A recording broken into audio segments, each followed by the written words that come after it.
Hello, my brother priests, deacons, and seminarians. This is Father Frank Pavone, National Director of Priests for Life, speaking to you from Amarillo, Texas, about preaching on the third Sunday of Advent, Cycle B, on pro-life themes. The reading from Isaiah tells us, "I rejoice heartily in the Lord, for he has clothed me with a robe of salvation, wrapped me in a mantle of justice." And of course, it is the Christ who comes, who is our justice. And he clothes us with that salvation through his paschal mystery, which conquers definitively the power of death, and therefore the power of the culture of death and evils like abortion.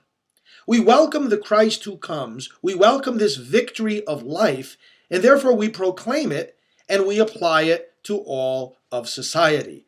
There comes our mission, also mentioned in this reading from Isaiah, and that Jesus quotes for himself. The mission to proclaim liberty to the captives, good news to the poor. And we need to point out to our people that the poorest of the poor, the most captive of the captives, are the unborn children.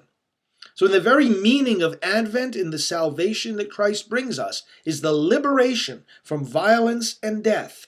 We proclaim that liberation, we work for it through the pro-life efforts of the church and the wider pro-life movement. And that's why we can fulfill the command in the second reading. Rejoice. Rejoice always. Because rejoicing always doesn't mean that things are necessarily going your way.